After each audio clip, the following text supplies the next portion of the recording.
Viewers, আজ আপনারা দেখবেন মাইক্রোসফট ওয়ার্ডের মাধ্যমে ডাটা কিভাবে ফিল্টারিং করা হয় কিংবা ডাটা শর্ট করা হয়।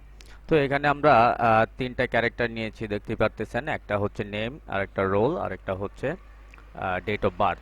সো আমরা যদি ডাটাগুলো ফিল্টারিং এর ক্ষেত্রে এরকম প্রয়োজন হতে পারে, এখানে বলা হতে পারে লেটার ওয়াইজ ফিল্টারিং করা, অথবা বলা হতে পারে এখানে যে রোল নম্বরের যে সিরিয়ালটা লেখা হয়েছে এটা রোল নম্বর সিরিয়াল মেনটেন থাকতে হবে, যেমন প্রথমে রোল নম্বর 1 2 3।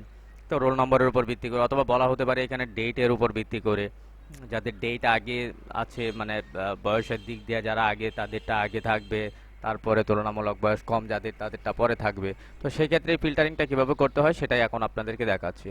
এর জন্য আপনারা চলে যাবেন হোম মেনু থেকে, প্যারাগ্রাফ যে রিবনটা আছে, রিবনটার এই যে শর্ট শর্ট নামে যে টুলটা আছে, এই টুলটার ব্যবহার এখানে করবেন। সো শর্টে ক্লিক করবেন। শর্টে ক্লিক করার পর এখান থেকে দেখতে পারতেছেন এখানে যে শর্ট বাই, মানে মূলত কোনটা আপনারা শর্ট করবেন, এখান থেকে যে তিনটা কলাম এখানে আছে, কলামগুলোর নাম দেখাচ্ছে। যেমন এখানে নেম দেখাচ্ছে, আমি যদি এখানে নেম ওয়াইজ যদি লেটার ওয়াইজ চেঞ্জ করতে চাই তাহলে এখানে নেমটাই সিলেক্ট করব, অথবা আমি যদি রোলগুলা পরিবর্তন করতে চাই তাহলে রোল, অথবা আমি যদি ডেট অফ বার্থ অনুযায়ী করতে চাই তাহলে এখানে ডেট অফ বার্থ।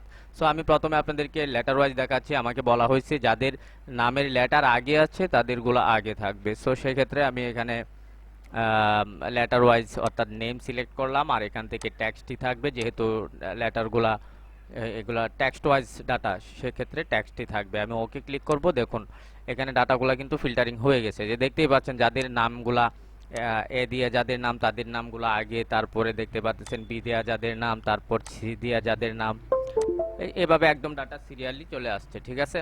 তো এই ক্ষেত্রে আমরা দেখলাম প্রথমত কিভাবে লেটার ওয়াইজ ডাটা পরিবর্তন করে, তারপর আমরা এখন দেখব কিভাবে রুল ওয়াইজ অর্থাৎ নাম্বার ওয়াইজ ডাটা কিভাবে পরিবর্তন করতে হয় বা ফিল্টারিং করতে হয় সেটা এখন দেখব। তো সেই ক্ষেত্রে আমরা এখান থেকে চলে যাব আবার শর্টে যাওয়ার পর এখান থেকে আমরা রুল সিলেক্ট করব এবং এখান থেকে জাস্ট নাম্বার সিলেক্ট করে দিব, দেন ওকে ক্লিক করব। দেখুন নাম্বার ওয়াইজ ডাটা ফিল্টারিং হয়ে গেছে। যে আগে এখানে রোল নম্বরগুলো কিন্তু এলোমেলো ছিল, এখন কিন্তু রোল নম্বরগুলো এলোমেলো দেখাচ্ছে না, রোল নম্বরগুলো 1 2 3 4 সিরিয়ালি চলে আসছে। হ্যাঁ, তো সেই ক্ষেত্রে লেটার কিন্তু একটু এলোমেলো হয়ে গেছে। তো যেটাই হোক, আমাদের যে ক্যারেক্টারটা পরিবর্তন করতে হবে সেই ক্যারেক্টারটা আমাদেরকে সিলেক্ট করতে হবে।